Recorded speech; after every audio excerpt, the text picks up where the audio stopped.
Big pass நேயர்களுக்கு வணக்கம். ஒரு ஃபன் டாஸ்கில் கூட பாம் வைக்க முடியுமா பிக் பாஸ் அப்படின்ற மாதிரி பயங்கரமான ஒரு கலவரத்தை ஏற்படுத்தி விட்டுட்டார். ஒரு காதலர்களான கமருதீன் பார்வதியை பிரிக்கிறதுக்கு நெய் ஐஸ்கிரீமு அப்படின்ற மாதிரி அடுத்தடுத்த லிஸ்ட் பெருசாகிட்டு இருக்கும் போல இருக்குது. எஸ், இதில் நமக்கு ஃபேவரட்டான பர்சனுக்கு நாம் ஒரு ஸ்கூப் ஐஸ்கிரீம் கொடுத்து அதுக்கு டாப்பிங்ஸ் கொடுத்து, அதாவது டாஸ்க்கு டாஸ்க்கும் ஆச்சு, ஸ்பான்சருக்கு ஸ்பான்சரும் ஆச்சு. இது மூலிமா மக்களுக்கு என்னென்ன நடக்குது, வீட்டுக்குள்ளே யார் யாருக்கு யார் ஃபேவரட், எப்படி அவங்களோட பார்வைன்றதையும் கன்வே பண்ணிடலாம். ஸோ இதில் ஒவ்வொருத்தரும் இப்போது அரோராவை எடுத்தால் கமருதீனுக்கு கொடுத்தாங்க, கமருதீன் அரோராவுக்கு கொடுத்தாரு, ரம்யா சபரிக்கு, சபரி ரம்யாவுக்கு, சுபிக்ஷா விக்ரம்க்கு, விக்ரம் சுபிக்ஷாவுக்கு, பிரஜின் திவ்யாவுக்கு, திவ்யா சாண்ட்ராவுக்கு, சாண்ட்ரா பிரஜினுக்கு. ஸோ இப்படி போச்சு. அண்டு இதில் கிடைக்காத ஐஸ்கிரீம் கிடைக்காத ரெண்டே ஆட்கள் கனி அண்ட் பார்வதி. அதில் கனி பேராவது 2 தடவை வந்தது. ஏன்னா இவர் சொன்னார், விக்கல்ஸ் வந்ததுமே எனக்கு 2 பர்சனுக்கு கொடுக்கணும் அப்படின்னு சொல்லிட்டு கனி அண்ட் சுபிக்ஷன் 2 பேரையுமே கூப்பிட்டாரு. ஆனால் பிக் பாஸ் இல்லை, ஒருத்தருக்கு தான் கொடுக்கணும் அப்படின்னதுனால சுபிக்ஷாவை மட்டும் விக்கல்ஸ் கூப்பிட்டுக்கிட்டாரு. ஸோ கனி பேர் ஒரு தடவை வந்தது. அதே மாதிரி சபரி சொல்லும் போதும் எனக்கும் 2 நபர்களுக்கு கொடுக்கணும், ஒன்று கனி இன்னொன்று ரம்யா, பட் கனி புரிஞ்சுக்குவாங்கன்றதுக்காக நான் ரம்யாவுக்கு கொடுக்குறேன் அப்படின்னாரு. பட் பார்வதியோட பேரை யாருமே சொல்லலை. கொஞ்சம் டிசப்பாயின்மெண்ட்டாக இருந்தது, பாவமாக இருந்தது, லிட்டரலி பாவமாக தான் இருந்தது. கனி இதில் கமருதீன் பாயிண்ட் ஆஃப் வியூலேருந்து பார்த்தா அவர் கரெக்டாக தெரிகிறார், பார்வதி பாயிண்ட் ஆஃப் வியூலேருந்து பார்த்தா பார்வதி கரெக்டாக தெரியலாம். ஆனால் ஒரு ஜென்ரல் ஆடியன்ஸாக நம்ம அங்கே பார்க்கும்போது அவ்வளோ பெரிய கூட்டத்தில் ஒருத்தர் மட்டும் தனியாக நிற்கும்போது ரொம்ப பாவமாக இருக்குது. அவங்க என்ன வேணாலும் பண்ணியிருக்கட்டும், ஆனால் அவங்கள திருப்பி அவங்கள மாதிரியே காயப்படுத்த வேண்டாமே. அத்தனை பேர் இருக்கிற இடத்துல தன்னை மட்டும் யாருமே, ஏன்னா பார்வதி ரொம்ப தனக்கான ஒரு மரியாதை கிடைக்கணும் தான் அப்படின்னு நினைக்கிற ஒரு பர்சன். பட் அந்த இடத்துல யாருமே அவங்க பேரை கூட சொல்லாதது அப்படின்றது பார்வதிக்கு அதை எப்படி சிரித்து சமாளிக்கிறது ரொம்ப ஒரு எம்பாரசிங் மூமெண்ட்டாக தான் இருக்கும். யாருக்காக இருந்தாலும் ரொம்ப பெயின்ஃபுல்லாக இருக்கும். நம்ம பேரை கூட சொல்லலையே, நமக்கு ஐஸ்கிரீம் கிடைக்கல அப்படின்றத தாண்டி நம்ம பேரை கூட சொல்லலையே. ஏன்னா விக்கல்ஸ் கனியோட பேரை சொல்லி கனியை கூப்பிட்டார், வாங்க 2 பேரும் வாங்க நான் பார்த்துக்கிறேன் அப்படின்னாரு.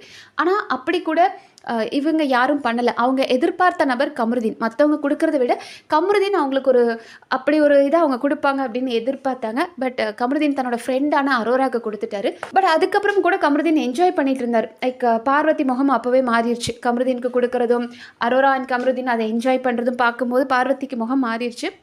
பார்வதி அந்த இடத்துல பார்க்கும்போது எனக்கு பாவமாக இருந்தது. ஒரு கூட்டத்துக்கு நடுவில் நம்ம மட்டும் தனியாக நிற்கிறது அது மனதளவில் ரொம்ப உடைக்கும்.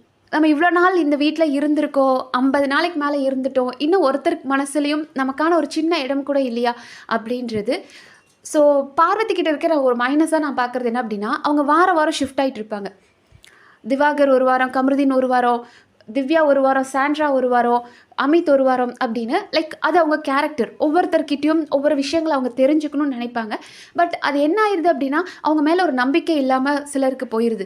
பட் சபரியாவது பரிதாபப்பட்டு கொடுப்பார் அப்படின்னு நினச்சேன். ஏன்னா கடைசியாக போனது பார்வதி சபரி தான். ஸோ பார்வதி கடைசியாக போய் அவங்க என்ன பண்ணிட்டாங்கன்னா, சரி இதுக்கு மேலே போய் நம்ம கமருதீனுக்கு கொடுத்தா அது அசிங்கம், அண்ட் வேறு யாருக்கும் நம்ம கொடுக்கறதுக்கு இன்றைக்கி சபரி நம்மளை இடித்தது தப்பு அப்படிலாம் பேசினா இல்லையா, ஸோ அவன்கிட்ட கொடுப்போம் அப்படின்னு சொல்லிட்டு அவருக்கு கொடுத்து மானே தேனே பொன்மானேன்னு என்னென்னமோ கதையெல்லாம் சொல்லும்போது பிக் பாஸே இருந்துட்டு ஐஸ்கிரீமை கொடுக்க சொன்ன, ஐஸ்கிரீம் உருகிற அளவுக்குலாம் ஒன்றும் நீங்கள் பேச வேண்டான்ற ரேஞ்சுக்கு அவர் ஒரு பல்ப் கொடுத்தாரு. ஸோ சபரி அதை வாங்கும்போதே சபரிக்கு தெரிஞ்சிருச்சு, ஓகே அவள் ஒரு சமாளிஃபிகேஷனுக்காக தான் நம்மகிட்ட கொடுத்துருக்கா, இது உன்னோட செல்ஃப் லவ் நீயே வச்சுக்கோ அப்படின்னு சொல்லி அவங்கக்கிட்டே கொடுத்து விட்டுட்டார். சரி அவராது கொடுப்பாரு. ஏன்னா அவங்களுக்கு வேற, அவங்க ரொம்ப ஆல்ரெடி ஃப்ரஸ்ட்ரேஷனில் இருக்காங்க. அவங்க எதிர்பார்த்த கமருதீன் கிட்டேருந்து கிடைக்கல. கமருதீன் அப்போதுக்கப்புறம் ரெஸ்பாண்டும் பண்ணல, அவர் பாட்டுக்கு ஃபன் பண்ணிட்டு இருக்காரு, கவுண்டர் கொடுத்துட்ருக்காரு அப்படின் போது சரி கமருதீன் நம்மளை கண்டுக்காமல் அவங்க ஒரு கஷ்டத்தில் இருக்காங்க. எல்லாருக்குமே தெரியுது பார்வதியோட மனநிலை. ஸோ சபரி கொடுப்பார் அப்படின்னு நினச்சா அவரும் தன் தங்கச்சியான ரம்யாவுக்கு கொடுத்துட்டாரு. ஸோ இந்த கேம் மூலிமா யார் கூட எப்படி இருக்காங்க, அதாவது இந்த அண்ணன் தங்கச்சி ரம்யாவும் இவர் சபரியும் கொடுத்துக்கிறது, இந்த ஃப்ரெண்ட்ஸான கமருதீன் அண்ட் அரோரா, விக்ரம் சுபிக்ஷாவுக்கு கொடுக்குறது, சுபிக்ஷா விக்ரம்க்கு குடிக்கிறது. ஸோ இப்படி அவங்களோட அந்த ஒரு பாண்டிங் எப்படி இருக்குது, அந்த ஒரு சர்க்கிள் எப்படி விளையாடுறாங்க அப்படின்ற மாதிரி இந்த கேம் மூலிமா காமிச்சிருக்காங்க. ஸோ பார்வதி அவங்களோட ஃபீலிங்ஸை வெண்ட் அவுட் பண்ணிட்டு இருக்காங்க. இப்போ லைக் இவர் கூட டாஸ்க் முடிஞ்சிருச்சு, இவர்கிட்ட பிரஜன் கிட்ட பேசிகிட்டு இருக்காங்க.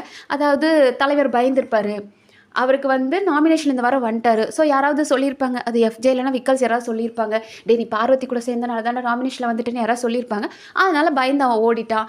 போனால் தொலையட்டும், இதுக்கு மேலே எனக்கு தேவையில்லை அப்படின்ட்டாங்க. பார்வதிக்கு அந்த ஒரு கேம் நல்ல கேம் அப்படின்னு நான் நினைக்கிறேன். ஏன்னா அவங்க ஒரு கேமராக நம்ம பார்த்தோன்னா அவங்க சூப்பராக ஒரு ப்ளே பண்ணுறாங்க. அவங்களுக்கு தப்பாக போகிற ஒரு விஷயம் கமருதீன் கூட இருக்கிற அந்த லவ் கண்டென்ட். ஏன்னா அவங்கள மீறி அவங்க பேசிடுறாங்க, வேர்ட்ஸ் விட்டுறாங்க, 2 பேருமே வந்து ஒரு ஃப்ளட் பண்ணுறது பார்க்க முகம் சொல்லிக்கிற மாதிரி இருக்குது. அதை தாண்டி அவங்க கேம்குள்ளே ஃபோக்கஸ் பண்ணி இந்த கன்றாவியான காதல் கதை இல்லாமல் கேமை ஃபோக்கஸ் பண்ணி போகிறது 2 பேருக்குமே நல்லது அப்படின்னு நான் நினைக்கிறேன். நீங்கள் என்ன நினைக்கிறீங்கன்றதை கமெண்ட் செக்ஷனில் சொல்லுங்கள். நன்றி.